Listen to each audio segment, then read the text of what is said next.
الحمد للہ وکفا وسلام علی عبادہ الذین اصطفی اما بعد۔ آج کی حکم ہے العلم النافع والذی ینبسط فی الصدر شعاعہ وینکشف بہ عن القلب قناعہ۔ علم نافع وہ ہے جس کی شعاعیں سینے اور دل میں پھیل جائیں اور دل پر سے شکوک اور ابہام کے پردے اٹھا دیں، اس کو علم نافع کہتے ہیں۔ دوسری حکم ہے خیر العلم ما کانت خشیت معہ۔ بہترین علم وہ ہوتا ہے جس کے ساتھ خشیت بھی ہو، انسان کا علم بھی بڑھتا رہے، ساتھ ساتھ دل میں اللہ کی خشیت بھی بڑھتی رہے۔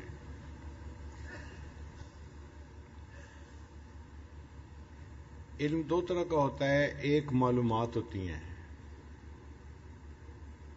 ان معلومات کی وجہ سے انسان جانتا تو بہت کچھ ہے، مانتا نہیں، عمل کی توفیق نہیں ہوتی۔ آج کے دور میں آپ جس سے بات کریں وہی کہے گا جی میں بہت جانتا ہوں، میں سب جانتا ہوں۔ اللہ تعالیٰ کے ہاں جاننے کی بات نہیں ہونی، ماننے کی بات ہونی ہے کہ تم نے اپنے علم پہ عمل کتنا کیا تھا۔ اور قیامت کے دن فقط علم کو نہیں تولا جائے گا، ان اعمال بنی آدم وقولہم یوزن، انسان کے اعمال کو تولا جائے گا۔ تو جب تک علم عمل کی شکل میں ڈھل نہ جائے انسان کو فائدہ نہیں دیتا۔ جو علم عمل میں ڈھل جائے اس کو علم نافع کہتے ہیں، نفع دینے والا علم۔ اسی لیے جن کے پاس صرف معلومات ہوتی ہیں، قرآن مجید میں ان کی تشبیہ گدھے کے ساتھ دی گئی ہے۔ اللہ تعالیٰ فرماتے ہیں فَمَثَلُهُ كَمَثَلِ الْكَلْبِ، نہیں، اللہ تعالیٰ ان کے بارے میں فرماتے ہیں كَمَثَلِ الْحِمَارِ يَحْمِلُ أَسْفَارًا، کہ اہل کتاب کے وہ لوگ جن کے پاس علم ہے عمل نہیں کرتے، ان کی مثال تو اس گدھے کی مانند ہے جس گدھے کے اوپر بوجھ لادا گیا ہے۔ تو گدھا بھی تو بوجھ اٹھا لیتا ہے، اسی طرح جو آدمی علم حاصل کر لیتا ہے عمل نہیں کرتا وہ تو گدھے کی مانند ہے جس کے اوپر بوجھ لادا ہوا ہے۔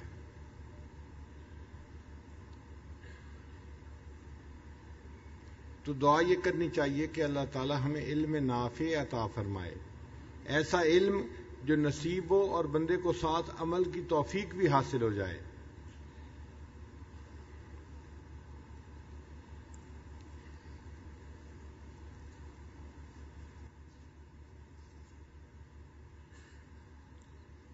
نبی علیہ الصلوۃ والسلام نے ارشاد فرمایا من طلب العلم، جس نے علم کو طلب کیا، کان کفارۃ لما مضی، وہ علم اس کے لیے پچھلے گناہوں کا کفارہ بن جاتا ہے۔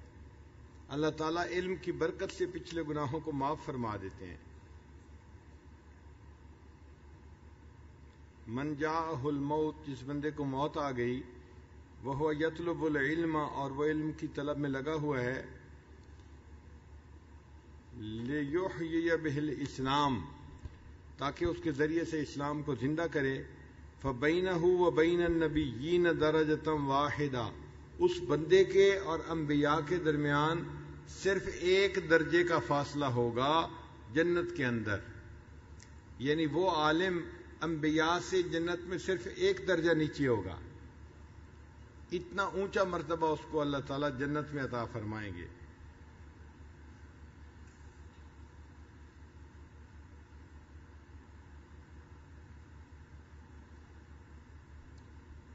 نبی علیہ الصلوۃ والسلام نے ارشاد فرمایا ستکون فتن یصبح الرجل فیہا مؤمنا ویمسی کافرا، آنے والے وقت میں قرب قیامت میں ایسے فتنے ہوں گے، تم دیکھو گے ایک بندہ صبح کے وقت ایمان والا ہوگا اور شام کے وقت وہ ایمان سے خالی ہوگا، الا من احیاہ اللہ بالعلم، سوائے اس بندے کے جس کو اللہ نے علم کے ذریعے سے زندہ کیا ہوگا۔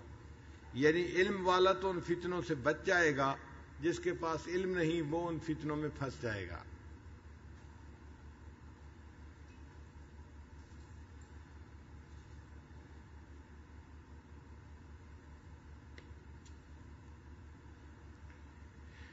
نبی علیہ الصلوۃ والسلام سے سوال پوچھا گیا. بنی اسرائیل کے 2 بندے تھے. ایک عالم تھا جو ہر وقت علم کے سیکھنے سکھانے میں لگا رہتا تھا اور فقط فرض نماز پڑھتا تھا. اور دوسرا آدمی تھا جو فرض نماز کے ساتھ نفل بھی پڑھتا تھا اور روزے بھی رکھتا تھا, ساری رات تہجد بھی پڑھتا تھا, مگر عالم نہیں تھا. تو نبی علیہ السلام سے پوچھنے والے نے پوچھا, اے اللہ کے حبیب صلی اللہ علیہ وسلم, ان دونوں کا درجہ ایک دوسرے سے کس کا بڑا ہوا ہے؟ سئل رسول اللہ صلی اللہ علیہ وسلم عن رجلین, نبی علیہ السلام سے 2 بندوں کے بارے میں سوال کیا گیا. کانا فی بنی اسرائیل, وہ دونوں بنی اسرائیل میں تھے. احدہما کانا عالما, ان میں سے ایک عالم تھا. یصلی المکتوبہ, وہ صرف فرض نماز پڑھتا تھا. ثم یجلس, پھر وہ بیٹھ جاتا تھا. فیعلم الناس الخیر, لوگوں کو علم کی تعلیم دیتا تھا. یعنی عالم فرض نماز پڑھنے کے بعد پورا وقت تعلیم و تعلم میں لگا دیتا تھا. والآخر, اور جو دوسرا بندہ تھا, یصوم النہار, دن میں روزہ رکھتا تھا. ویقوم اللیل, اور رات کو وہ تہجد میں ساری رات گزار دیتا تھا. ایہما افضل, پوچھا گیا اے اللہ کے حبیب صلی اللہ علیہ وسلم, ان میں سے کون افضل ہے؟ قال رسول اللہ صلی اللہ علیہ وسلم, نبی علیہ السلام نے فرمایا, فضل ھذا العالم, اس عالم کی مثال اس عابد کے اوپر کفضلی علی ادناکم, اس طرح ہے جیسے میری فضیلت تم میں سے ادنا بندے کے اوپر ہے. یعنی عالم کی فضیلت عابد کے اوپر اس طرح ہے جیسے میری فضیلت تم میں سے ایک عام آدمی کے اوپر ہے. آپ سوچیں کہ نبی علیہ الصلوۃ والسلام کی فضیلت کا کیا عالم, تو عالم کی فضیلت عابد کے اوپر اس طرح ہوتی ہے.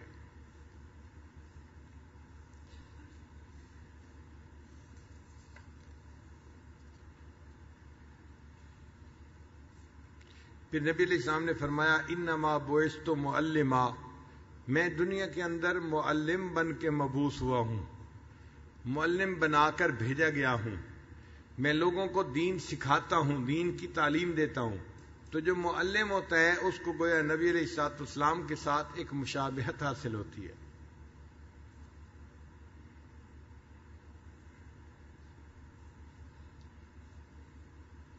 نبی علیہ السلام نے فرمایا, فضل العلم خیر من فضل العبادہ, کہ علم کی فضیلت عبادت کی فضیلت سے زیادہ بڑھی ہوئی ہے.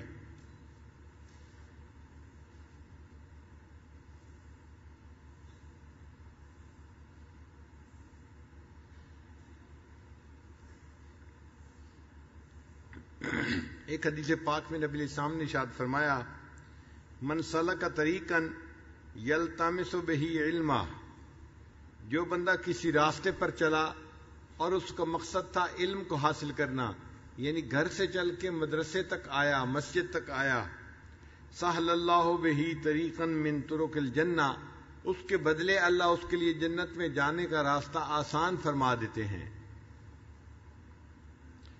اور پھر آگے فرمایا, وَإِنَّ الْمَلَائِكَةَ لَتَضَعُ أَجْنِحَتَهَا رِضًا لِطَالِبِ الْعِلْمِ, اور ملائکہ اس طالب علم سے خوش ہو کر اس کے پاؤں کے نیچے اپنے پر بچھا دیتے ہیں.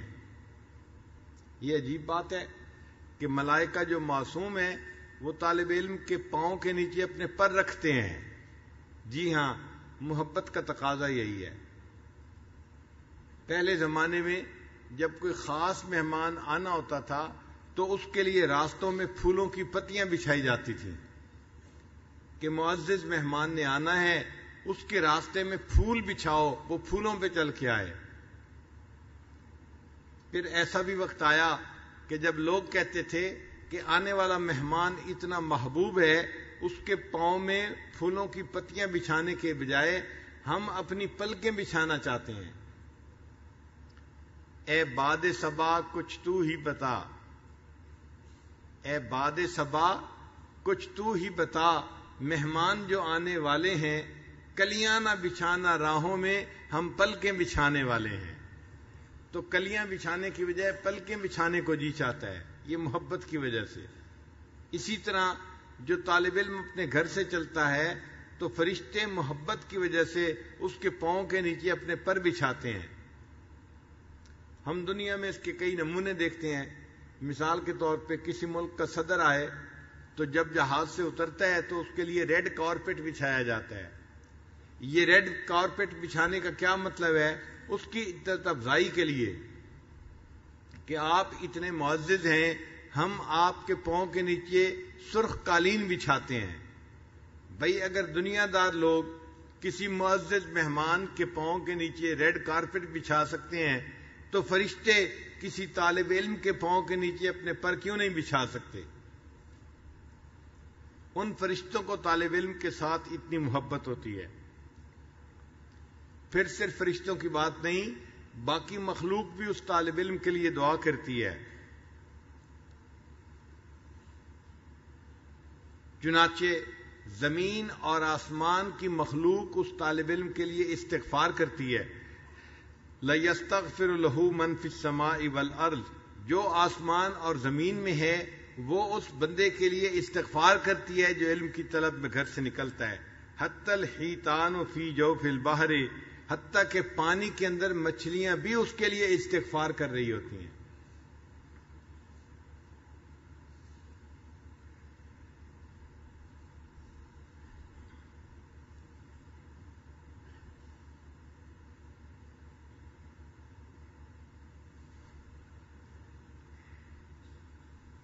حسن بصری رحمۃ اللہ علیہ فرماتے تھے جب اللہ تعالیٰ کسی بندے سے ناراض ہوتے ہیں تو زہدہ فی العلم، اس بندے کو اللہ علم سے محروم فرما دیتے ہیں.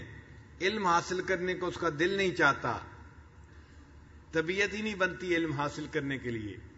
اس کا مطلب یہ کہ جب اللہ تعالیٰ کسی بندے سے خوش ہوتے ہیں تو اس کے دل میں علم کی طلب ڈال دیتے ہیں. وہ علم حاصل کرنے کا شوق دل میں رکھتا ہے، اس لیے وہ کسی عالم کے پاس جاتا ہے، کسی مدرسے میں جاتا ہے یا کسی نہ کسی ذریعے سے علم حاصل کرنے کی کوشش کرتا ہے. یہ اللہ تعالیٰ کی راضی ہونے کی علامت ہوتی ہے.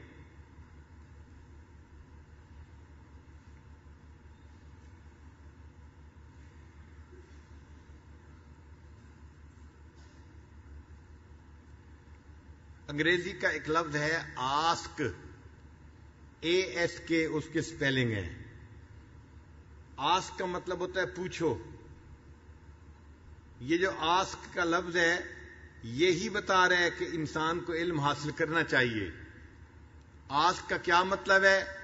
A کا مطلب ہے آلویز، S کا مطلب ہے سیک، اور کاف کا اور K کا مطلب ہے نالج. Always seek knowledge. تو آسک کے لفظ سے پتہ چلتا ہے کہ بندے کو ہر وقت علم کی طلب کرنی چاہیے.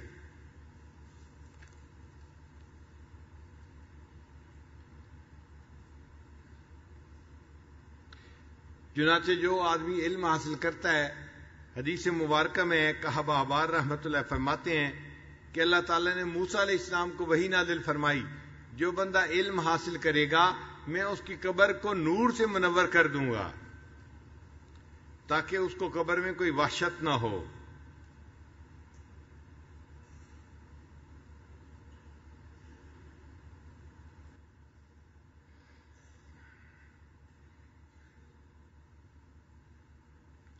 چنانچہ صحابہ کرام علم حاصل کرنے کے لیے ہر وقت تیار رہتے تھے. مسجد نبی میں ایک جگہ تھی جو تھوڑی سی اونچی تھی، 1 فٹ اونچی تھی باقی زمین سے. جو اونچی جگہ ہو اس کو چبوترا کہتے ہیں، صفہ کہتے ہیں عربی زبان میں. تو صحابہ کرام اس صفہ پہ آ کر بیٹھ جاتے تھے اور انتظار میں ہوتے تھے. نبی علیہ الصلوۃ والسلام جب بھی تشریف لاتے تھے ان کو دین سکھاتے تھے. یہ گویا اسلام کا پہلا مدرسہ تھا جو نبی علیہ السلام نے قائم فرمایا. آج کے دور میں اس کا اگر نام رکھنا چاہیں ہم اس کو جامعہ صفہ کہہ سکتے ہیں کہ نبی علیہ السلام نے جامعہ صفہ کی بنیاد رکھی. اس میں جو بنین کی شاخ تھی وہ مسجد کے اندر تھی اور جو بنات کی شاخ تھی وہ نبی علیہ السلام کے گھر میں تھی. چنانچہ نبی علیہ الصلوۃ والسلام کی جتنی ازواج تھیں وہ ساری کی ساری طالبات تھیں فی مدرسۃ النبوہ، نبوہ علیہ السلام کے مدرسے کی وہ طالبات تھیں. تو خواتین گھر میں دین سیکھتی تھیں اور مسجد میں سب نبی علیہ السلام کے صحابہ دین سیکھتے تھے. یہ نبی علیہ السلام نے مدرسے کی بنیاد رکھی تھی. بنین کا شعبہ بھی تھا، بنات کا شعبہ بھی تھا، سب دین حاصل کرتے تھے. چنانچہ صحابہ کرام نے دین کا علم اتنا حاصل کیا کہ اللہ کے محبوب بن گئے. اللہ تعالیٰ کو ان طلباء سے بہت زیادہ محبت تھی. اتنی محبت تھی کہ ان میں سے ایک طالب علم تھے جو نابینا تھے، ظاہر کی آنکھوں سے نابینا تھے اور باطن کی آنکھ سے بڑے بینا تھے. وہ ایک مرتبہ دوڑے دوڑے آئے نبی علیہ السلام کی خدمت میں کہ میں نبی علیہ السلام سے جا کے کوئی بات پوچھوں.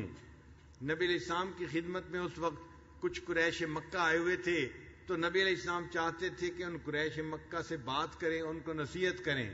اب یہ نابینا طالب علم جو آیا یہ دیکھ تو سکتا نہیں تھا کہ کون آیا بیٹھا ہے. اس نے آ کے جلدی جلدی سوال پوچھا تو نبی علیہ السلام نے ان کو تھوڑی دیر انتظار کرنے کا حکم دیا. وہ نابینا آدمی انتظار میں بیٹھ گئے، مگر اللہ کو ان طالب علم کا یہ انتظار کرنا پسند نہیں آیا. اللہ تعالیٰ نے اپنے حبیب صلی اللہ علیہ وسلم کی طرف وحی نازل فرمائی کہ اے میرے پیارے حبیب صلی اللہ علیہ وسلم، آپ نے اس سے ناگواری کا اظہار کیوں کیا؟ عبس وتولی ان جاءہ الاعمی وما یدریک لعلہ یزکا او یذکر فتنفعہ الذکری اما من استغنی فانت لہ تصدی وما علیک الا یزکا واما من جاءک یسعی وہو یخشی فانت عنہ تلہی. اے میرے محبوب صلی اللہ علیہ وسلم، آپ اس سے ذرا بے اعتنائی کا معاملہ کرتے ہیں جو بھاگا بھاگا آپ سے علم حاصل کرنے کے لیے آیا ہے. آپ ایسا مت کیجیے. تو نبی علیہ الصلوۃ والسلام کو اللہ نے محبوبانہ خطاب فرما دیا کہ آپ طالب علم سے یوں بے رخی کا معاملہ کیوں کرتے ہیں. یہ طلباء اللہ کو کتنے پسند ہوں گے کہ ان کی وجہ سے اللہ تعالیٰ اپنے محبوب صلی اللہ علیہ وسلم سے ایسا خطاب فرما رہے ہیں. اور ان میں بعض طلباء ایسے تھے کہ اللہ تعالیٰ ان سے قرآن مجید کے سننے کو پسند فرماتے تھے. چنانچہ ایک صحابی تھے، ان کا نام تھا ابن کعب رضی اللہ تعالیٰ عنہ. ایک مرتبہ نبی علیہ السلام نے انہیں کہا، ابن کعب مجھے سورہ بینہ سناؤ.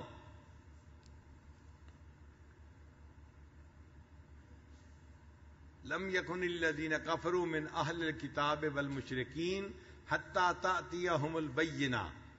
وہ کہنے لگے، اے اللہ کے حبیب صلی اللہ علیہ وسلم، قرآن مجید تو آپ کے اوپر نازل ہوا، میں آپ کے سامنے قرآن پڑھ کے سناؤں؟ تو نبی علیہ السلام نے جواب میں ایسے ہی فرمایا.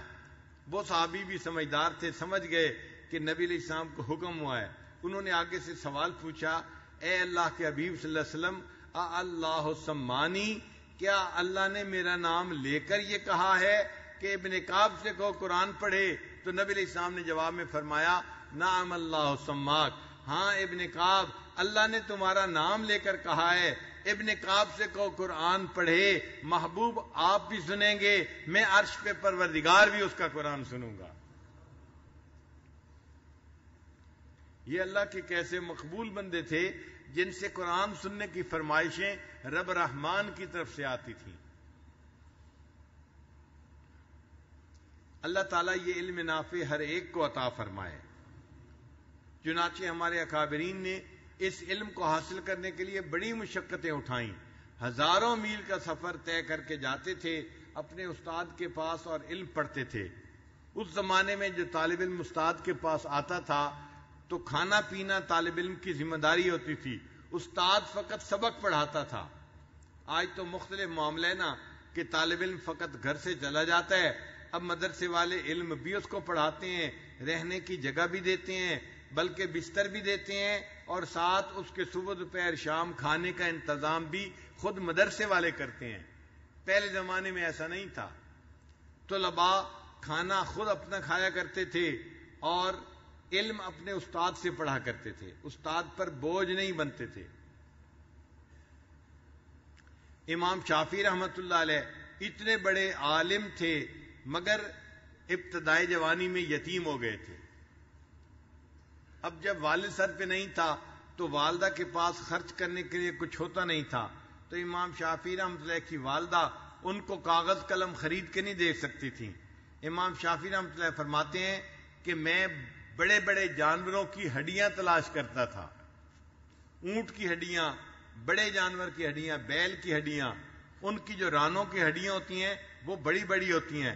فرماتے ہیں میں ان کی ہڈیاں ڈھونڈ کے گھر لاتا تھا، ان کو آ کے اچھی طرح صاف کرتا تھا، پھر دھویا کرتا تھا تاکہ ان کے اندر سے چکنائی ختم ہو جائے، پھر ان کو دھوپ کے اندر میں خشک کیا کرتا تھا، اور ان کے اوپر جب خشک ہو جاتی تھیں میں اپنے نوٹس لکھ لیا کرتا تھا، کیونکہ مجھے کاغذ کے خریدنے کے پیسے نہیں ہوتے تھے. لوگ نہیں جانتے تھے یہ بچہ جو اونٹوں کی اور جانوروں کی ہڈیاں ڈھونڈتا پھرتا ہے آنے والے وقت میں اس کو امام کہا جائے گا.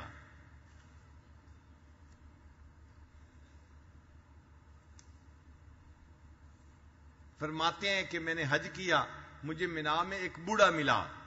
اس بوڑھے نے مجھے دیکھتے ہی کہا اے نوجوان تم میری دعوت کو قبول کرو. امام شافعی رحمۃ اللہ فرماتے ہیں میں نے کہا بہت اچھا، میں نے آپ کی دعوت قبول کی.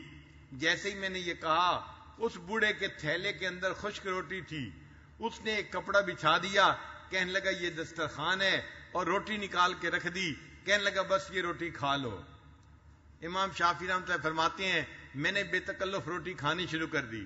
جب بوڑھے نے دیکھا کہ میں نے بلا تکلف وہ خشک روٹی کھانی شروع کر دی تو مجھے کہنے لگا نوجوان تو مجھے قریشی نظر آتا ہے. میں نے کہا ہاں میں قریش کے قبیلے سے ہوں. وہ کہنے لگا کہ میں نے اس طرح پہچانا کہ قریشی لوگ دعوت دینے میں بھی بے تکلف ہوتے ہیں اور دعوت قبول کرنے میں بھی بے تکلف ہوتے ہیں. تمہاری بے تکلفی نے مجھے بتا دیا کہ تم قریش قبیلے سے ہو. کہنے لگے میری اس بوڑھے سے بات چیت ہونے لگی تو بوڑھے نے بتایا کہ میں تو مدینہ طیبہ سے حج کرنے کے لیے آیا ہوں. میں نے امام مالک رحمۃ اللہ علیہ کا نام سنا ہوا تھا کہ وہ مدینہ طیبہ میں ہوتے ہیں. میں نے اس بوڑھے سے امام مالک کے متعلق پوچھنا شروع کر دیا. بوڑھا سمجھ گیا کہ مجھے امام مالک رحمۃ اللہ علیہ سے محبت ہے اور ان کے علمی شوق کی وجہ سے مجھے ان کے بارے میں مزید معلومات حاصل کرنی ہے.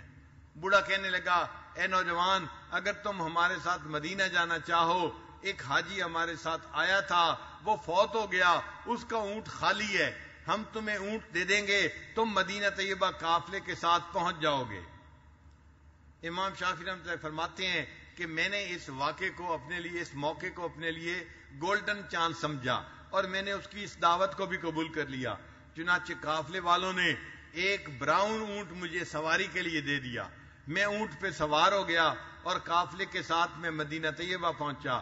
ہمیں مکہ مکرمہ سے مدینہ پہنچنے میں 16 دن لگے اور میں نے 16 دن میں 16 مرتبہ قرآن مجید کو مکمل ختم کر لیا. اتنا عبادت کا شوق ہوتا تھا. گرمی کا موسم تھا، لمبا سفر تھا، مگر کہتے ہیں کہ میں نے 16 دن میں 16 مرتبہ قرآن مجید مکمل پڑھ لیا. جب میں مدینہ طیبہ پہنچا مسجد نبوی میں تو اس وقت میں نے دیکھا کہ نماز ہو چکی ہے اور ایک لمبا سا آدمی کھڑا ہوا اور ایک اونچی جگہ پر بیٹھ گیا اور اس نے کہنا شروع کر دیا قال رسول اللہ صلی اللہ علیہ وسلم. امام شافعی رحمۃ اللہ فرماتے ہیں کہ میں نے پہچان لیا کہ یہی امام مالک ہوں گے، لمبے قد والے. انہوں نے ایک چادر باندھی ہوئی تھی اور دوسری چادر اوڑھی ہوئی تھی. سلا ہوا لباس نہیں تھا، بس 2 چادریں تھیں. حدیث پڑھانے بیٹھ گئے. امام شافعی رحمۃ اللہ فرماتے ہیں میں بھی اس کے درس میں بیٹھ گیا اور میں نے بھی احادیث سننی شروع کر دی. تھوڑی دیر کے بعد امام مالک رحمۃ اللہ نے حدیثیں لکھوانی شروع کی. تو جب حدیث لکھوانی شروع کی تو جو لوگ وہاں تھے ان کے پاس کاغذ قلم تھے، انہوں نے کاغذ قلم سنبھالے اور حدیث کی املا شروع کر دی. محدث جب حدیث بیان کرتا ہے اور طلباء سن کے لکھتے جاتے ہیں اس کو حدیث کی املا کہتے ہیں. وہ کہتے ہیں کہ میں چاہتا تھا کہ میں بھی طلباء کی طرح حدیث لکھوں، مگر میرے پاس نہ قلم تھا نہ کاغذ تھا، میں فقط حدیث سنتا رہا. اتنے میں نے دیکھا میرے سامنے صف کے اوپر ایک تنکا پڑا ہوا تھا. امام شافعی کہتے ہیں کہ میں نے اس تنکے کو اٹھا لیا اور اس تنکے سے اپنی ہتھیلی کے اوپر حدیث لکھنے شروع کر دی تاکہ مجھے طلباء کے ساتھ مشابہت حاصل ہو جائے. اب طلباء اپنی قلم دوات میں ڈالتے اور سیاہی لیا کرتے تھے اور میرے پاس تو قلم تھی نہیں. فرمانے لگے میں اس تنکے کو اپنے منہ میں لگاتا، یعنی اپنے ہونٹ سے لگاتا تاکہ میرے ہونٹوں سے تری لگ جائے اور یہ سیاہی کی مانند ہوگی، اور اس کے بعد میں اپنی ہتھیلی پہ وہ حدیث لکھتا تھا۔ امام مالک رحمۃ اللہ علیہ بھی مجھے دیکھتے رہے کہ باقی لوگ تو کاغذ پر لکھ رہے ہیں اور یہ ایسا طالب علم ہے جو نووارد ہے اور یہ اپنی ہتھیلی پر لکھ رہا ہے۔ کچھ دیر کے بعد اگلی نماز کا وقت ہوا تو امام مالک رحمۃ اللہ نے مجلس برخاست کر دی۔ اب لوگ وضو کرنے کے لیے چلے گئے، میرا وضو تھا، میں وہیں پہ بیٹھا رہا۔ جب امام مالک رحمۃ اللہ نے دیکھا ہے کہ یہ نوجوان یہیں بیٹھا رہا، انہوں نے مجھے اپنے پاس بلایا۔ میں ان کے پاس گیا، مجھے کہنے لگے اے نوجوان تو ہتھیلی پہ کیا کر رہا تھا، مجھے دکھاؤ۔ جب میں نے دکھایا تو ہتھیلی پہ کچھ نہیں لکھا ہوا تھا۔ امام مالک رحمۃ اللہ نے فرمایا کہ یہ تو حدیث کے ادب کے خلاف ہے، تم کیا کر رہے تھے؟ میں نے عرض کیا حضرت میں غریب آدمی ہوں، لکھنے کے لیے کاغذ قلم میرے پاس نہیں ہے، مگر میں طلباء کے ساتھ مشابہت چاہتا تھا۔ آپ کے طلباء قلم اور کاغذ پر لکھ رہے تھے، میں حدیث کو سن رہا تھا، لیکن حقیقت میں میں اس حدیث کو اپنے دل کے اوپر لکھ رہا تھا، میں اس کو یاد کر رہا تھا۔ امام مالک رحمۃ اللہ خوش ہو گئے، کہنے لگے اچھا نوجوان، اگر تم حدیث کو یاد کر رہے ہو تو میں نے پوری مجلس میں جتنی احادیث لکھوائی ہیں اگر تم آدھی بھی سنا دو تو میں سمجھوں گا کہ تم بڑے قابل آدمی ہو۔ امام شافعی رحمۃ اللہ فرماتے ہیں انہوں نے آدھی سنانے کی فرمائش کی اور پوری مجلس میں جتنی احادیث لکھوائی تھی میں نے پوری کی پوری تمام احادیث ان کو وہیں پر سنا دی۔ تو امام مالک رحمۃ اللہ بڑے خوش ہوئے اور کہنے لگے کہ تم میرے مہمان بنو۔ پھر وہ مجھے اپنے گھر بھی لے گئے اور میں ان کے گھر پر مہمان بھی رہا، گھر سے کھانا بھی کھاتا رہا۔ کون جانتا تھا کہ یہ طالب علم جس کے دل میں اتنی طلب ہے علم کی، آنے والے وقت میں اس کو امام شافعی کہا جائے گا۔ امام احمد بن حنبل رحمۃ اللہ علیہ وہ بھی اسی طرح غریب گھر کے طالب علم تھے، غریب گھر کے فرد تھے۔ وہ جب استاد کے پاس پڑھنے کے لیے گئے تو ان کے پاس کھانے پینے کی چیزیں تھوڑی تھیں۔ چند دن تو وہ چیزیں چلتی رہیں، پھر کھانے پینے کی چیز ختم ہو گئی۔ اب طلباء نے سوچا ہم واپس اپنے گھر جاتے ہیں، مگر امام احمد بن حنبل رحمۃ اللہ کے دل میں شوق تھا علم حاصل کرنے کا۔ وہ کہنے لگے نہیں، میں تو یہاں رہوں گا اور اپنے استاد سے علم حاصل کرنا نہیں بند کروں گا۔ چنانچہ امام مالک رحمۃ اللہ علیہ وہیں رہے۔ اب کھانے پینے کو کچھ ہے نہیں، نہ صبح کھاتے ہیں نہ شام کھاتے ہیں، فقط پانی پی کے گزارا کرتے ہیں۔ اتنی نقاہت ہو گئی کہ اٹھ کے کھڑا ہونا مشکل تھا۔ ان کے ساتھی طالب علم کہتے ہیں کہ میں نے انہیں آفر کی میرے پاس کھانے کا وافر سامان ہے، آپ کھانا میرے ساتھ کھا لیا کریں، مگر امام احمد بن حنبل رحمۃ اللہ علیہ کے دل میں اتنا جو ہے وہ استغنا تھا، وہ کہنے لگے نہیں میں کسی کے اوپر بوجھ بننا پسند نہیں کرتا، میں کسی کا کھانا کیوں اس طرح سے کھاؤں۔ انہوں نے انکار کر دیا، بلکہ اس کے بدلے وہ شہر میں گئے، وہاں پر اونٹوں کے بیٹھنے کی جگہ تھی، جیسے آج کل بسوں کے سٹینڈ ہوتے ہیں، ٹیکسیوں کے سٹینڈ ہوتے ہیں، اسی طرح اس زمانے میں اونٹوں کے سٹینڈ بنے ہوئے تھے۔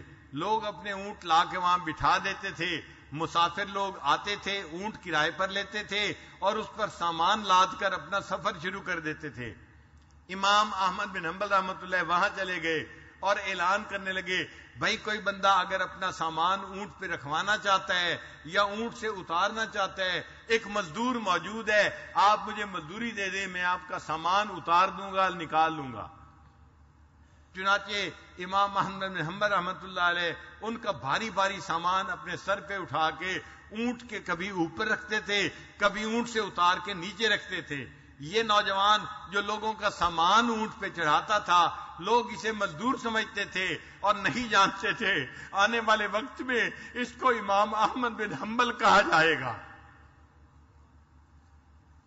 ان کا کلاس فیلو کہتے ہیں کہ میں ان کی مشقت کو دیکھتا کہ سارا دن علم حاصل کرتے ہیں، بھوک کی وجہ سے نقاہت بھی ہوتی ہے اور پھر بھاری بھاری سامان اٹھا کے اونٹ پہ چڑھاتے ہیں، نیچے اتارتے ہیں، میں ان کی ہیلپ کیسے کر سکتا ہوں؟ وہ کہتے ہیں کہ میرے ذہن میں ایک آئیڈیا آیا، میں نے امام احمد بن حنبل سے کہا کہ دیکھیں مجھے فلاں کتاب کی ضرورت ہے اور میرے پاس کتاب نہیں ہے، اگر آپ وہ کتاب میرے لیے لکھ دیں، آپ کا خط اچھا ہے، آپ لکھائی اچھی جانتے ہیں، میں اس کے بدلے آپ کو اپنے ساتھ کھانے میں شریک کر لوں گا۔ اب چونکہ محنت کے بدلے کھانا کھانا تھا، امام احمد بن حنبل نے دعوت قبول کر لی۔ وہ مختلف وقتوں میں میرے لیے کتاب لکھا کرتے تھے اور مزدوری کے طور پہ میں ان کو اپنے ساتھ کھانا کھلا دیا کرتا تھا۔ یوں امام احمد بن حنبل کو کچھ کھانے کے لیے مل جاتا تھا۔ اتنی مشقت کے ساتھ اور محنت کے ساتھ انہوں نے علم حاصل کیا، اور اللہ نے آج ان کو دنیا کے اندر امام احمد بن حنبل کے نام سے شہرت عطا فرما دی۔ یہ حضرات علم حاصل کرنے کے لیے اتنی مشقتیں اٹھاتے تھے۔ امام طبرانی رحمت اللہ فرماتے ہیں کہ ہم 3 دوست تھے، ایک ابو شیخ تھے، ایک میں طبرانی تھا اور ایک تیسرا بندہ تھا۔ ہم تینوں ایک کلاس میں مسجد نبوی میں پڑھا کرتے تھے۔ پڑھتے پڑھتے ایسا وقت آیا کہ ہمارے پاس کھانا پینا ختم ہو گیا، تو پھر ہم نے روزے رکھنے شروع کر دیے۔ چند دن تو ہم نے روزے رکھے، لیکن چونکہ سحری بھی پانی سے ہوتی تھی اور افطاری بھی پانی سے ہوتی تھی، کھانے کی کوئی چیز نہیں تھی، اس لیے نقاہت اتنی ہو گئی کہ ہم ہر وقت لیٹے رہتے تھے۔ ہمارے لیے اٹھ کے بیٹھنا یا کھڑے ہونا مشکل ہو گیا تھا۔ میرے باقی 2 دوست کہنے لگے، بھئی ہم سے تو اتنی مشقت برداشت نہیں ہوتی، ہم تو گھر واپس جا رہے ہیں۔ امام طبرانی رحمۃ اللہ فرماتے ہیں میں نے مسجد نبی سے جانا پسند نہیں کیا، میں وہیں رہا اور میں اس بھوک کی حالت میں بھی اپنے استاد سے علم پڑھتا رہا، مگر نقاہت اتنی تھی کہ بیٹھنا مشکل۔ جیسے درس ختم ہو جاتا تھا میں بھوک کی وجہ سے زمین پہ لیٹ جاتا تھا۔ مجھے لیٹے لیٹے خیال آیا، طبرانی تم مسجد نبوی کے طالب علم ہو اور یہاں پر نبی علیہ السلام کے مہمان ہو، اگر تمہیں بھوک لگی ہے تم اپنے میزبان کو کیوں نہیں جا کے بتاتے کہ مجھے بھوک لگی ہے؟ وہ کہتے ہیں یہ خیال آنے کے بعد میں مسجد نبوی سے روضہ انور پر مواجہ شریف میں حاضر ہوا۔ میں نے حاضر ہو کے وہاں پہ سلام پڑھا اور سلام پڑھ کے میں نے یہ الفاظ کہے، یا رسول اللہ صلی اللہ علیہ وسلم الجو، اے اللہ کے حبیب صلی اللہ علیہ وسلم مجھے بڑی بھوک لگی ہے۔ یہ الفاظ کہنے کے بعد میں ساتھ والے دروازے سے باہر نکلا۔ کہتے ہیں جب باہر نکلا تو میں نے دیکھا ایک عربی آدمی، اس نے سر کے اوپر روٹیوں کی گٹھڑی رکھی ہوئی تھی اور ہاتھ میں اس نے ہنڈیا پکڑی ہوئی تھی جس میں سالن تھا، اور وہ میرا نام لے کے ندا دے رہا تھا، طبرانی کہاں ہے، طبرانی کہاں ہے؟ میں نے پوچھا کہ تمہیں میرا نام کس نے بتایا اور تم مجھے کیوں پوچھ رہے ہو؟ اس نے کہا کہ میں مسجد نبی کا پڑوسی ہوں، دوپہر کے وقت قیلولہ کر رہا تھا، میں نے خواب دیکھا نبی علیہ الصلوۃ والسلام کی زیارت نصیب ہوئی اور اللہ کے حبیب صلی اللہ علیہ وسلم نے فرمایا تم پڑوسی ہو اور میرا ایک مہمان مسجد نبی میں بھوکا ہے، تم جاؤ اس کو کھانا کھلاؤ۔ میری آنکھ کھلی، میری بیوی نے سالن جو ہے چولہے سے اتارا تھا، میں نے اسے کہا اپنے لیے کھانا اور بنا دو، یہ میں نبی علیہ السلام کے مہمان کو کھلانے کے لیے جا رہا ہوں۔ میں مسجد کے دروازے پہ آیا اور میں نے تمہارے نام کی آواز لگانی شروع کر دی کہ طبرانی کہاں ہے؟ جو علم حاصل کرتے ہیں نبی علیہ الصلوۃ والسلام کو ان سے اتنی محبت ہوتی ہے۔ چنانچہ ایک بزرگ تھے، ان کے بارے میں آتا ہے کہ اللہ تعالیٰ نے ان کو خوب مال پیسہ دیا تھا۔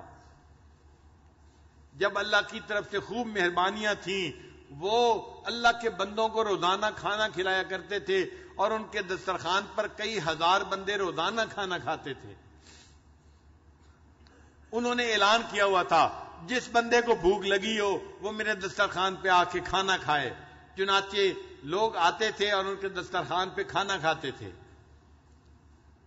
ایک دن ان کو خواب میں نبی علیہ الصلوۃ والسلام کی زیارت نصیب ہوئی تو نبی علیہ السلام نے ان کو فرمایا کہ اچھا آپ اللہ کی دعوت تو روز کرتے ہیں اور میری دعوت آپ نے کبھی نہیں کی۔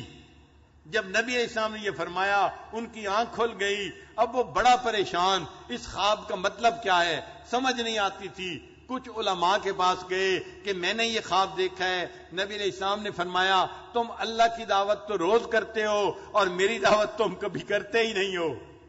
ان علماء نے اس کی تعبیر دی کہ تم اللہ کے بندوں کی اللہ کی رضا کے لیے روز دعوت کرتے ہو، یہ گویا اللہ کی دعوت ہے، لیکن تم نے نبی علیہ الصلوۃ والسلام کے جو ورثاء ہیں علماء، حفاظ، قراء، ان کی دعوت کبھی نہیں کی۔ تو نبی علیہ السلام نے گلہ کیا ہے کہ تم میری دعوت نہیں کرتے۔ چنانچہ انہوں نے علماء طلباء کو بلا کے ان کی دعوت کی اور یوں گویا ان کے خواب کی تعبیر مکمل ہو گئی. تو علماء طلباء کو کھانا کھلانا در حقیقت نبی علیہ الصلوۃ والسلام کو کھانا کھلانے کی مانند ہے.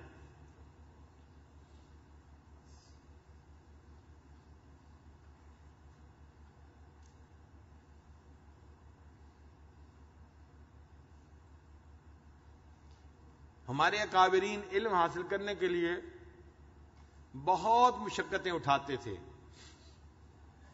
ان میں ایسے طلباء بھی ہوتے تھے جو غریب گھروں کے ہوتے تھے اور ایسے طلباء بھی ہوتے تھے جو امیر گھروں کے ہوتے تھے. چنانچہ امام اعظم ابو حنیفہ رحمۃ اللہ کے 2 شاگرد تھے اور دونوں امیر گھروں کے شاگرد تھے. ایک کا نام تھا محمد، وہ نوجوان لڑکا تھا، بہت خوبصورت تھا اور بڑے نواب کا بیٹا تھا اور بڑا ذہین تھا. چنانچہ اس کو اس کے والد لے کے آئے اور انہوں نے امام اعظم ابو حنیفہ رحمۃ اللہ سے گزارش کی، حضرت میرے بیٹے کو آپ علم پڑھائیں. حضرت نے اس بچے کو جس کا نام محمد تھا اپنی شاگردی میں قبول کر لیا. جب چند دن اس کو پڑھایا تو قرآن مجید کی آیات پڑھتے ہوئے پتہ چلا کہ وہ بچہ حافظ نہیں ہے. تو امام اعظم رحمۃ اللہ نے اس کو کہا کہ بچے تجھے نہیں پتا میرا شاگرد بننے کے لیے حافظ ہونا ضروری ہے. اگر تم حافظ نہیں تو جاؤ قرآن مجید حفظ کرنے کے بعد میرے پاس آنا.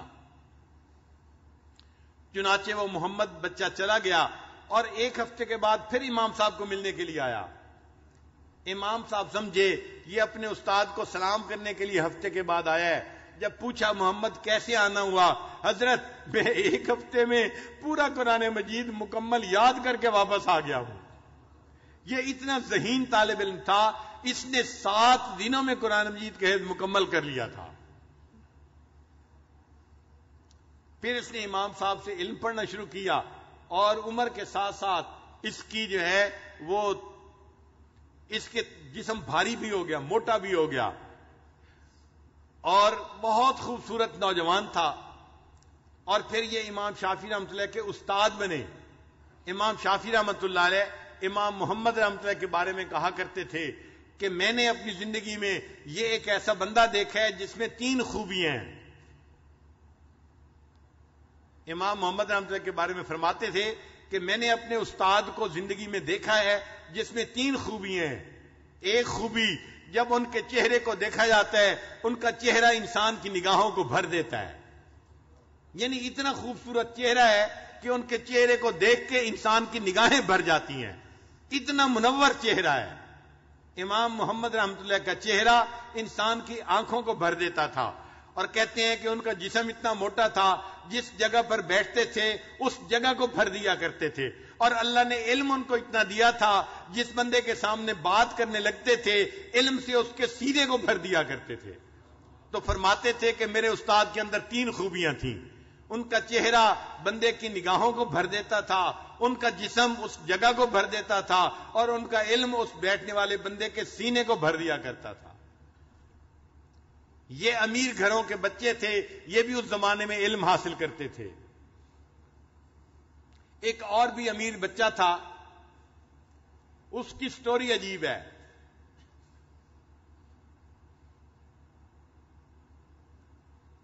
اس کی سٹوری بھی ذرا سن لیجئے کہ ترکی کا ایک بزنس مین تھا اور اس نے اپنے لیے ایک باغ لیا تھا، انار کا باغ. انگور کا باغ، انار کا باغ اس زمانے میں عام ہوتے تھے. آپ نے انور کے باغ کا واقعہ تو سورہ کہف کے اندر سن لیا. یہ وہ بندہ تھا جس کو اللہ نے انار کا باغ دیا تھا. انار کا درخت زیادہ بڑا نہیں ہوتا مگر اس کے اوپر انار لگتے ہیں، موٹے موٹے اور بڑے ٹیسٹی انار ہوتے ہیں. یہ امیر آدمی کبھی کبھی جیسے ہفتے میں 1 دفعہ 2 دفعہ اپنے باغ میں جاتا تھا اور وہاں کچھ وقت گزار کے واپس آتا تھا. اس نے ایک ملازم کو رکھا، ملازم کا نام تھا مبارک. ایک دن جب یہ اپنے باغ میں گیا، گرمی کا موسم تھا، پیاس بڑی لگی ہوئی تھی. اس نے اپنے ملازم مبارک کو بلایا اور اس کو کہا کہ میرے لیے انار کا جوس لے کے آؤ. مبارک گیا اور ایک انار توڑ کے اس کا جوس نکال کے لے کے آیا. جب مالک نے جوس پیا تو وہ اتنا کڑوا کہ پینے کے قابل نہیں تھا، بہت ترش تھا. تھوڑی دیر کے بعد مالک نے کہا اچھا اور کسی درخت سے لے کے آؤ. وہ گیا اور کسی دوسرے درخت سے انار کا شربت نکال کے لے آیا، جوس نکال کے لے آیا، اور یہ پہلے سے بھی زیادہ ترش تھا.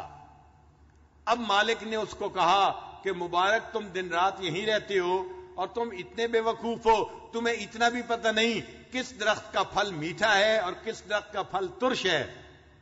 تو مالک نے آگے سے جواب دیا جناب آپ نے تو مجھے حفاظت کے لیے رکھا ہے، میں جب سے آیا ہوں اتنے سالوں میں میں نے اس باغ کا کوئی انار استعمال نہیں کیا، مجھے نہیں پتا کون سا میٹھا ہے کون سا ترش ہے، کیونکہ مجھے اس کی اجازت ہی نہیں ہے.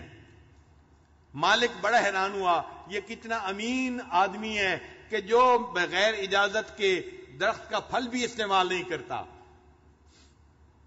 چنانچہ مالک کو اس نے دعوت دی کہ تم یہاں پر باغ کی رکھوالی کرنے کی بجائے میں نے گھر بنایا ہے اور میرے گھر میں ایک سرونٹ کوارٹر بھی ہے، وہ خالی پڑا ہوا ہے، اگر تم وہاں آ کے رہو تو اللہ کی عبادت کیا کرو اور میں یہاں پہ کوئی دوسرا ملازم رکھ لیتا ہوں. مالک نے دعوت قبول کر لی اور وہ اپنے ترکی مالک جو تھا اس کے گھر کے سرونٹ کوارٹر میں آ کر رہنے لگ گیا. یہ مالک جو تھا یہ نوجوان تھا، عبادت گزار تھا، متقی انسان تھا. جب ترکی مالک کبھی فارغ ہوتا تو وہ اپنے گھر سے سرونٹ کوارٹر میں آ جاتا اور مالک کے ساتھ بیٹھ کے بات چیت کیا کرتا تھا. ایک دن بات چیت کرتے کرتے اس مالک کے چہرے پہ نہ پریشانی نظر آ رہی تھی، جیسے کوئی بندہ بڑی ٹینشن میں ہوتا ہے، بڑا ڈپریشن کا شکار ہوتا ہے. تو مالک نے اس نے پوچھا آپ کے چہرے پہ یہ ڈپریشن کیوں نظر آ رہی ہے؟ اس نے کہا کہ مجھے اس وقت بڑی فکر لگی ہوئی ہے، میری ایک جوان بیٹی ہے، عالمہ بھی ہے، خوبصورت بھی ہے، اور اس کے لیے بڑے بڑے امیر آدمیوں کے بچوں کے رشتے آ رہے ہیں، یہ وزیر کا بیٹا، یہ امیر کا بیٹا، یہ فلان لینڈ لارڈ کا بیٹا، اور مجھے سمجھ نہیں آ رہی کہ میں کس کا رشتہ قبول کروں اور کس کو نہ کر دوں. اس لیے میں بڑا ٹینشن میں ہوں، میں بھی پریشان ہوں، میری بیوی بھی پریشان ہے، بیٹی کے لیے کس پرپوزل کو ہم قبول کریں. مالک کے پاس علم تھا، مالک نے اس کو سمجھایا کہ دیکھو اللہ تعالیٰ نے اپنے جو ہے پیغمبروں کے ذریعے سے مختلف امتوں کو دین بھیجا ہے. جو یہودی لوگ تھے نا وہ زر پرست تھے، وہ مال کی بنیاد پہ دوسرے بندے کا اکرام بھی کرتے تھے اور اسے تعلق بھی رکھتے تھے. زر پرستی ان میں بہت زیادہ تھی، ہر وقت 99 کے چکر میں لگے رہتے تھے، اپنے رشتے ناتے بھی مال کی بنیاد پہ کرتے تھے. اور جو عیسائی گزرے ہیں یہ زن پرست تھے، یہ حسن پرست تھے. چنانچہ یہ حسن کی وجہ سے اپنے رشتے کرتے تھے، جہاں حسین لڑکی ملتی تھی وہاں رشتہ کرنا پسند کرتے تھے.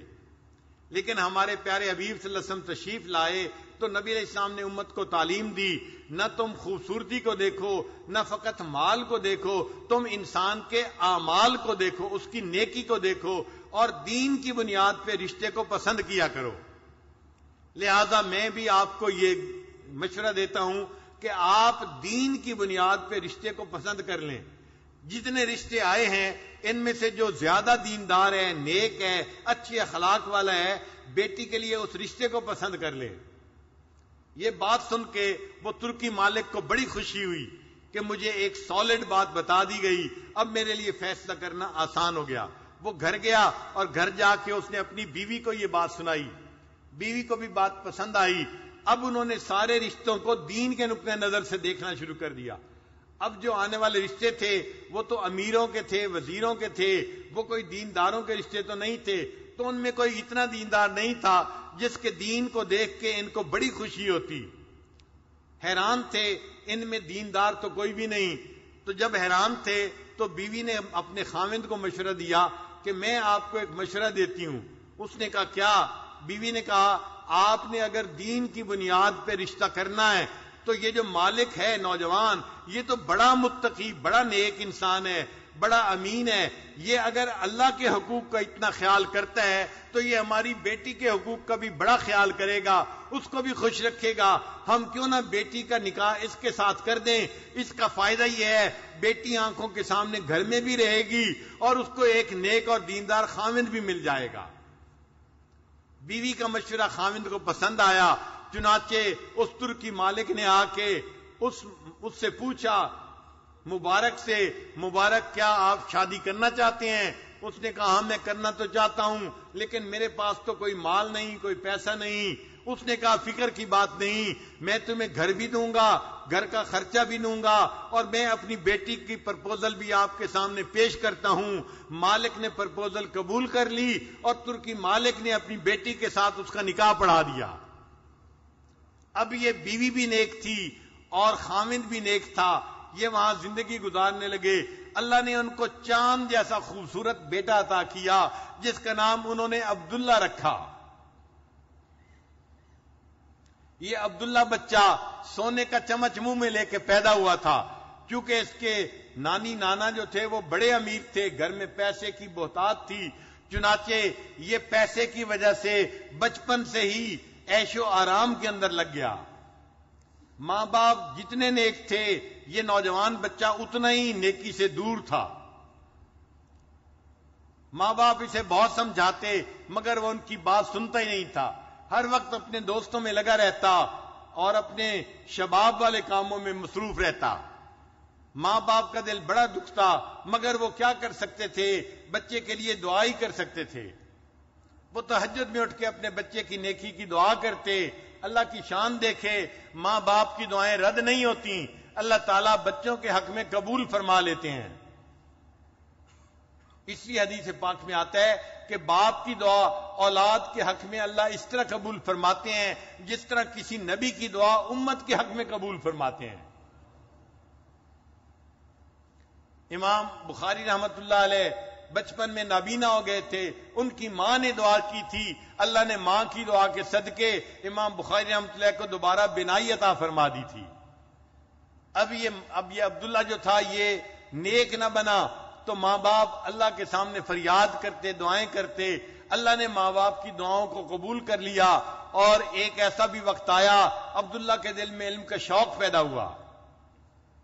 عبداللہ نے اپنے باپ سے کہا ابا جان آپ بڑے تاجر ہیں اور آپ کی تجارت خوب چلتی ہے، میرا بھی دل چاہتا ہے کہ میں تجارت کروں۔ باپ نے سوچا یہ جن کاموں میں لگا ہوا ہے اس سے تو بہتر ہے کہ یہ تجارت ہی کر لے، کم از کم اپنے دوستوں کی بری محفل سے بچ جائے گا، گناہوں سے بچ جائے گا۔ باپ نے اس کو 30,000 دینار دیے، 30,000 دینار دیے۔ وہ 30,000 دینار لے کر یہ عبداللہ تجارت کے سفر پہ چل پڑا۔ یہ 2 سال تک مختلف علماء کے پاس جاتا رہا اور ان سے علم حاصل کرتا رہا۔ 2 سال کے بعد جب واپس آیا تو باپ نے دیکھا کہ اس کے پاس تو تجارتی سامان کچھ بھی نہیں۔ باپ نے پوچھا بیٹا تم مجھے کہہ کے گئے کہ میں تجارت کرنے جا رہا ہوں، تم نے 30,000 دینار کا کیا کیا؟ بیٹے نے کہا ابا جان میں نے وہ تجارت کی ہے جس تجارت میں نقصان کا اندیشہ ہی نہیں ہے، میں نے ان 3,000 دینار کے بدلے اساتذہ سے علم حاصل کیا ہے۔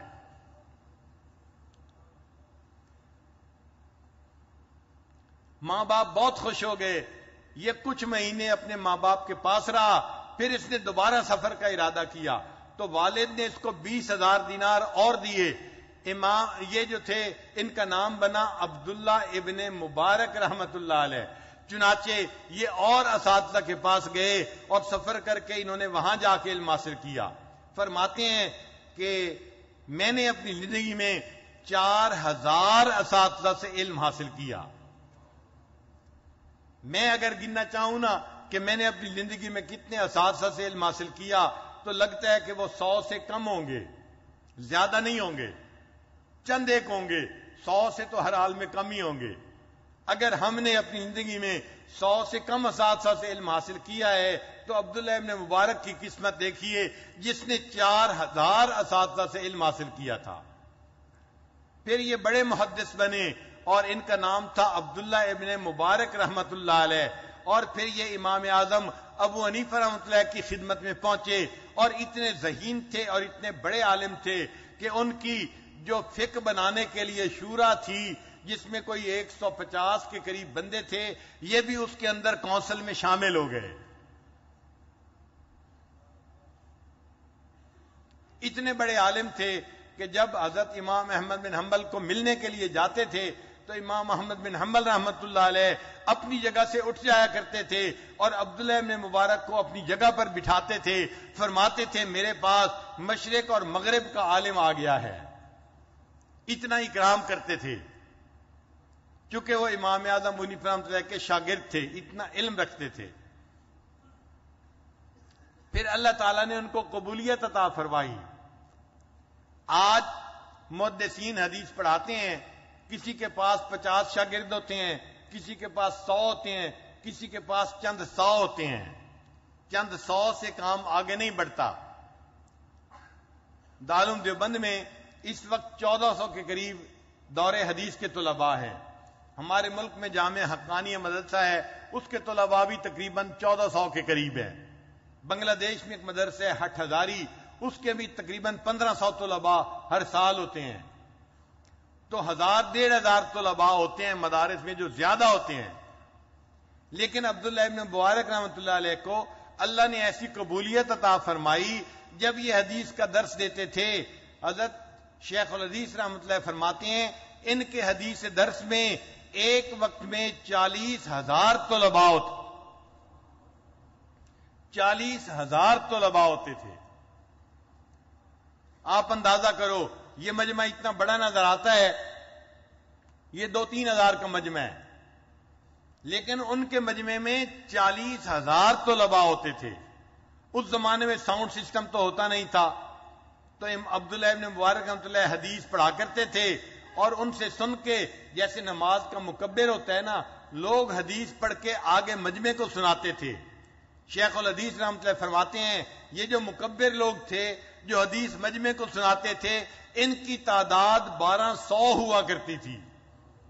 تو 1200 بندے حدیث سن کے آگے سنایا کرتے تھے، مجمع کتنا بڑا ہوگا۔ اللہ نے قبولیت ایسی عطا فرمائی تھی۔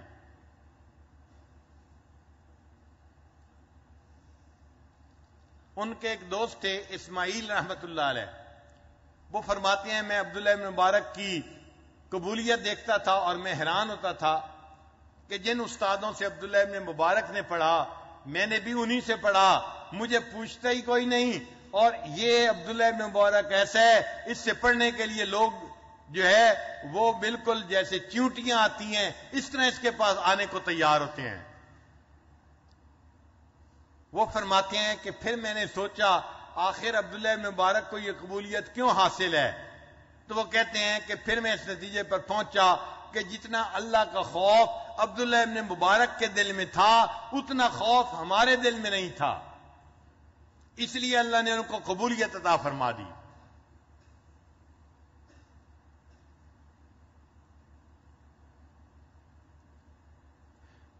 پھر وہ کہتے ہیں کہ میں نے عبداللہ ابن مبارک کی زندگی کو 2 سال اچھی طرح غور سے دیکھا۔ عبداللہ ابن مبارک کی زندگی کو 2 سال غور سے دیکھا اور میں اس نتیجے پر پہنچا کہ عبداللہ ابن مبارک اور صحابہ کرام کی زندگیوں میں صرف ایک فرق تھا۔ وہ فرق کیا تھا کہ صحابہ کو نبی علیہ الصلوۃ والسلام کے دیدار کرنے کا شرف حاصل تھا جو عبداللہ ابن مبارک کو حاصل نہیں تھا۔ اس کے علاوہ ان کی زندگی میں اور صحابہ کی زندگی میں مجھے کوئی فرق نظر نہیں آتا تھا۔ اللہ نے ایسی اتباع سنت دی تھی، ایسا تقوی دیا تھا، ایسا علم دیا تھا۔ وہ بھی ایک امیر باپ کے بیٹے تھے، مگر اللہ نے ان کو علم کے لیے قبول کر لیا۔ دل کے اندر ان کے خوف خدا اتنا تھا کہ جب ان کی وفات کا وقت آیا تو 1-2 طلباء ان کے پاس تھے، انہوں نے طلباء کو کہا کہ مجھے لگتا ہے کہ بس میرا آخری وقت آنے والا ہے، مجھے اٹھا کے چارپائی سے زمین کے اوپر لٹا دو۔ اب اس زمانے میں زمین کے اوپر کوئی قالین نہیں بچھے ہوتے تھے، مٹی ہوتی تھی۔ شاگرد حیران، استاد کو اٹھا کے زمین پہ کیسے لٹائیں؟ انہوں نے پھر دوبارہ کہا مجھے اٹھا کے زمین پہ لٹا دو، الامر فوق الادب، حکم جب دے دیا لہذا یہ ادب کے اوپر فائق تھا، شاگردوں نے اٹھا کے زمین کے اوپر لٹا دیا، لیکن جب زمین پر لٹایا شاگردوں کی چیخیں نکل گئیں۔ وجہ کیا تھی کہ عبداللہ ابن مبارک کو جب زمین پہ لٹایا گیا تو وہ اپنے رخسار کو زمین کے ساتھ رگڑنے لگے اور اپنی داڑھی کو پکڑ کے دعا کرنے لگے، اللہ عبداللہ کے بڑھاپے پر رحم فرما۔ یہ نہیں کہا اللہ میں بڑا محدث ہوں، میں بڑا عالم ہوں، میں نے اتنے لوگوں کو علم پڑھایا، اتنے لوگوں کے لیے نیکی کا سبب بنا، اللہ میں نے اتنے لوگوں کو دین کی طرف بلایا۔ وہ جانتے تھے بندے کا کوئی عمل اللہ کے سامنے پیش کرنے کے قابل نہیں ہوتا، اس لیے اپنے رخسار کو زمین پر رگڑا اور داڑھی کو پکڑ کے اللہ کو بڑھاپے کا واسطہ دیا، اللہ عبداللہ کے بڑھاپے پر رحم فرما دے۔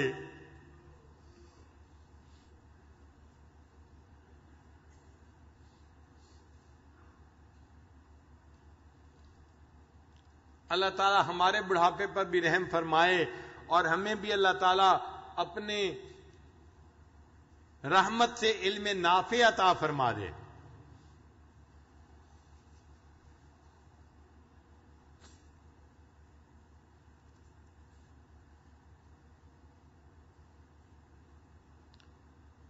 کچھ دیر کے لیے مراقبہ کر لیجئے، آنکھوں کو بند کر لیجئے، سر کو جھکا لیجئے، دنیا اور جو کچھ دنیا میں ہے اس سے ہٹ کٹ کے اللہ کی یاد میں ڈوب جائیے۔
لا الہ الا اللہ محمد الرسول اللہ۔ آج بیرون ملک سے کچھ ایسے بھی مہمان آئے ہیں کہ جنہیں کل جانا ہے، تو ان کی طرف سے فرمائش آئی ہے کہ دعا سے پہلے ہمیں توبہ کے کلمات بھی پڑھا دیں تاکہ ہمیں رمضان مبارک میں توبہ کے کلمات پڑھنے کی سعادت نصیب ہو جائے۔ تو دل میں یہ نیت کر لیجئے کہ ہم پچھلے گناہوں سے سچی پکی توبہ کر رہے ہیں اور آئندہ نیکوکاری کی زندگی گزارنے کا عہد اور ارادہ کر رہے ہیں۔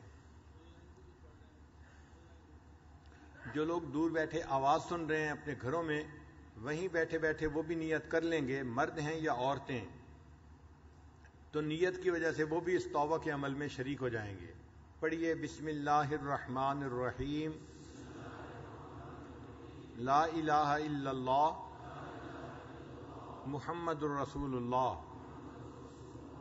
آمنت باللہ وملائکتہ وکتبہ ورسلہ والیوم الآخر والقدر خیرہ وشرہ من اللہ تعالی والبعث بعد الموت، آمنت باللہ کما ہوا باسمائہ وصفاتہ وقبلت جمیع احکامہ اقرار باللسان وتصدیق بالقلب، اشہد ان لا الہ الا اللہ واشہد ان محمدا عبدہ ورسولہ، استغفر اللہ ربی من کل ذنب واتوب الیہ برحمتک یا ارحم الراحمین۔ ان کلمات کو پڑھنے سے آپ تو بطائب ہو چکے ہیں، چند معمولات ہیں، ان کو باقاعدگی سے کریں گے تو اللہ تعالیٰ دل کو منور کریں گے۔ پہلا عمل ہے 100 مرتبہ استغفار صبح اور شام پڑھنا، استغفر اللہ ربی من کل ذنب واتوب الیہ۔ دوسرا ہے 100 مرتبہ درود شریف صبح شام پڑھنا، اللہم صلی علی سیدنا محمد وعلی آل سیدنا محمد وبارک وسلم۔ تیسرا ہے قرآن مجید کی تلاوت روزانہ کرنا، ایک پارہ ہو تو بہت اچھا، مشکل ہو تو آدھا پارہ صحیح۔ جو قرآن مجید کے حافظ ہیں وہ اپنی منزل کے حساب سے پڑھیں، ان کو تو کوشش کرنی چاہیے کہ ایک منزل روزانہ پڑھیں تاکہ ہر 7ویں دن قرآن مجید کو مکمل پڑھ سکیں۔ چوتھی چیز ہے لیٹے بیٹھے چلتے پھرتے ہر وقت دل میں اللہ کو یاد کرنا، اور 5واں ہے مراقبہ کرنا۔ مراقبے کا طریقہ یہ ہے کہ جب آپ صبح شام نماز پڑھ کے فارغ ہوں، تھوڑی دیر کے لیے اللہ سے لو لگا کے بیٹھیں، اللہ کی رحمت آ رہی ہے، دل میں سما رہی ہے، دل کی ظلمت اور سیاہی دور ہو رہی ہے، اور میرا دل اللہ اللہ اللہ یہ کہہ رہا ہے۔ چند دن کی مراقبے سے آپ کو اپنے دل میں اس کے اثرات محسوس ہوں گے، اور آپ اللہ تعالیٰ کی محبت میں اضافہ خود محسوس کریں گے۔ آپ کا دل گواہی دے گا اب مجھے اللہ تعالیٰ سے محبت پہلے سے زیادہ ہو گئی ہے، نیک اعمال کا شوق بڑھ گیا ہے، زندگی میں ایک تبدیلی محسوس ہوتی ہے بندے کو۔ ہمارے مشائخ کی نسبت کی برکت یہی ہے، نشانی یہی ہے، جو بندہ بھی داخل ہوتا ہے وہ خود بخود نیکی کی طرف آ جاتا ہے۔ ہم نے دیکھا ہے نہ اس کو نماز کے لیے کہنا پڑتا ہے، نہ عورت کو پردے کے لیے کہنا پڑتا ہے، عورت پردہ کر لیتی ہے، مرد نمازیں پڑھنے لگ جاتا ہے۔ صرف نمازی نہیں بنتے بلکہ بیت کی برکت سے اللہ ان کو تہجد گزار بنا دیتے ہیں۔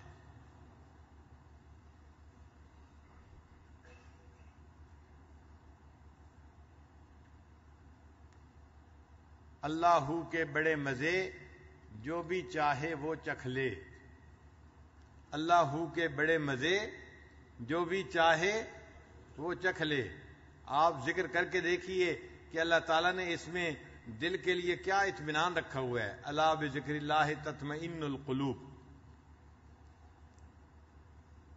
دعا کر لیجئے۔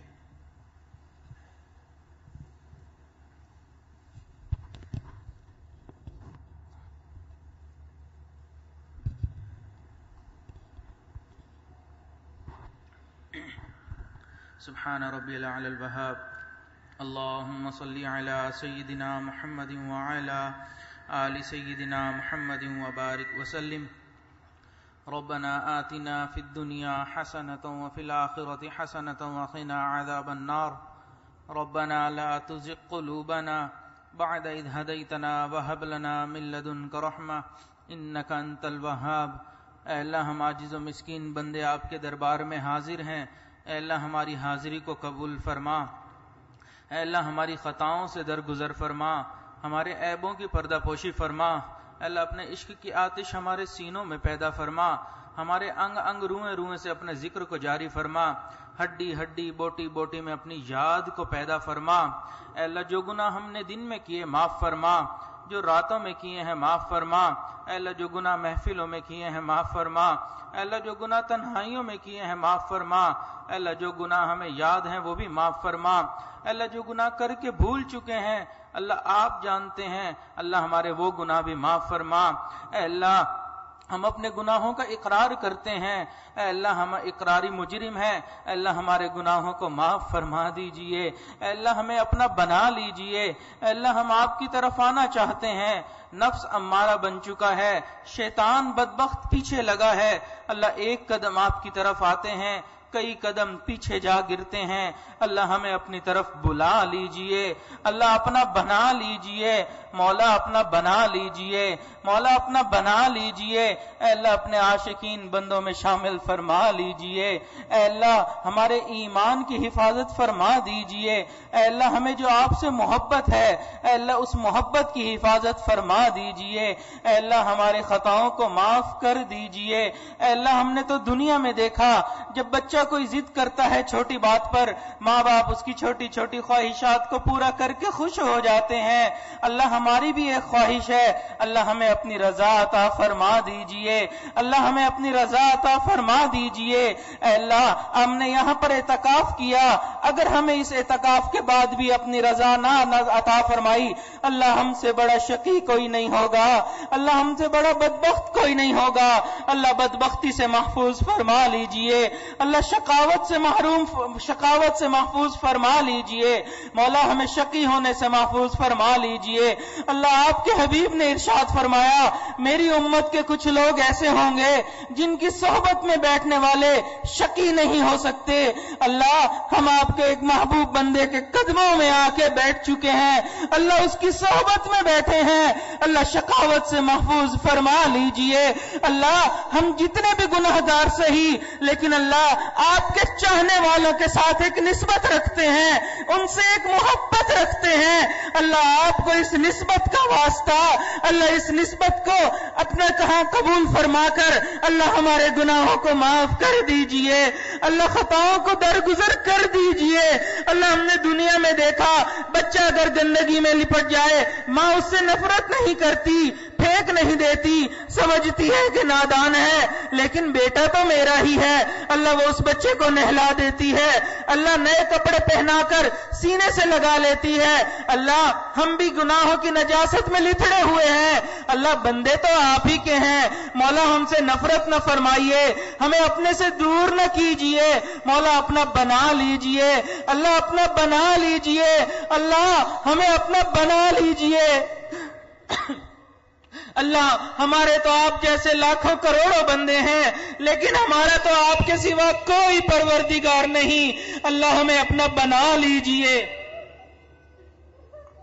ہر کوئی آنکھے تیرا تیرا میں بھی آنکھاں تیرا، تیرا کچھ نہیں جانا مولا جے تو کہہ دے میرا، اللہ آج اٹھنے سے پہلے آپ ان بندوں کی مغفرت فرما دیجئے، اللہ اٹھے ہوئے ہاتھوں کو قبول فرما لیجئے، اللہ ہم نے اپنے بڑوں سے سنا ہے امتیوں کے اعمال آپ کے حبیب صلی اللہ علیہ وسلم کی خدمت میں پیش کیے جاتے ہیں، اللہ جب ہمارے نامہ اعمال میں گناہوں کو دیکھتے ہوں گے کہ صبح ان کی گناہوں کے ساتھ ہوتی ہے، رات بستر پر گناہوں کے ساتھ سوتے ہیں، اللہ ان کے دل پر کتنا دکھ ہوتا ہوگا، کتنا غم ہوتا ہوگا، اللہ وہ تو ساری زندگی ہماری مغفرت کی دعائیں کرتے رہے، ہم ہی ان کی سنتوں کو توڑتے پھرتے ہیں، اللہ ہمارے گناہوں کو معاف کر دیجئے، اللہ ہمارے جتنے گناہ ہیں اللہ سب کو نیکیوں میں تبدیل فرما دیجئے، اللہ اپنے حبیب صلی اللہ علیہ وسلم کی سنتوں پر عمل فرمانے کی توفیق عطا فرما،